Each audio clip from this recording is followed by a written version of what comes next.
We're now shifting our focus back once again to the SCO summit. So while we're understanding after Chinese President Xi Jinping, now even the Russian President Vladimir Putin have congratulated India for the SCO presidency. World leaders, they're congratulating India for the SCO presidency. They're all currently in Samarkand in Uzbekistan. It's the 22nd SCO summit. You have world leaders like India, China, Pakistan, Russia, Iran. But the important update that we're now getting for our viewers is that after Chinese President Xi Jinping, now even the Russian President Vladimir Putin has congratulated India for the SCO chair, because remember, India will host the SCO in 2023. Remember, this summit is crucial on multiple levels because this is the first time that all these leaders are on the same platform post the pandemic, in the backdrop of the geopolitical events that we've been seeing, the Russia-Ukraine war, India's tensions with China. All of this gains a lot of significance. But first, let's talk to you about the update that we're getting. Abhishek Jha, my colleague who's been getting us all these details from Uzbekistan, now joining us on the broadcast. Abhishek, what are we hearing from Russia when they congratulate India for the SCO presidency? As you know, that India is going to take presidency from Uzbekistan this year, and the SCO summit will be held in India next year. In that context, the Russian president has expressed and he has welcomed for India for the upcoming presidency of SCO. In fact, Chinese President Xi Jinping also happened to welcome India for the upcoming presidency, and it's a normal protocol where leaders express their support and solidarity for the presidency of any upcoming member state. Because in that way only the strength of a multilateral organization could be expressed and could be furthered.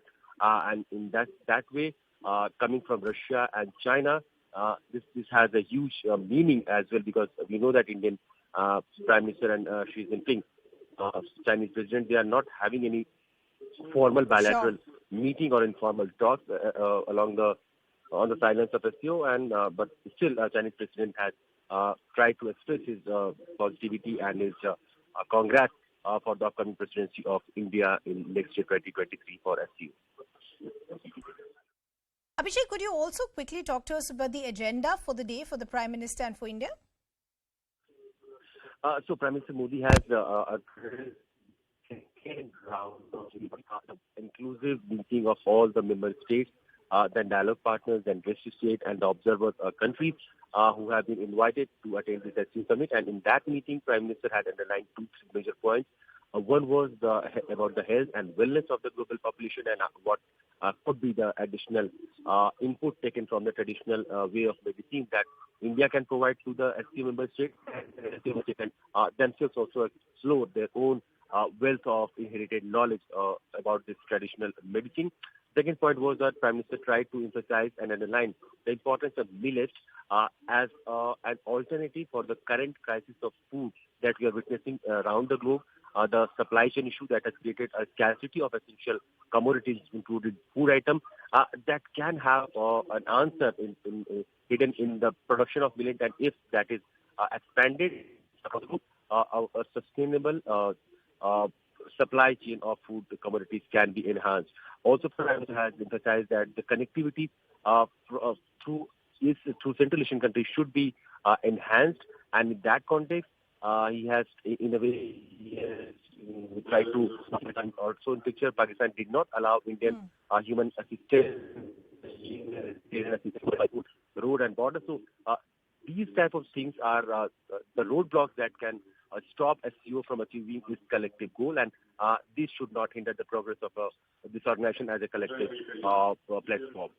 You know, Abhishek, speaking specifically as far as concerns for India are concerned, the concern is one, of course, the positioning with China, the situation, the line of actual control. There has been some movement, disengagement that we've seen in Gogra Hot Springs, but Depsak Demchok still continue to be a concern point. With Pakistan, also terrorism still continues to be a big issue, even though we saw the Prime Minister, offering his condolences because of the floods and the rot that had been created in Pakistan. So vis-a-vis this backdrop, is it possible to see some sort of movement with both the world leaders?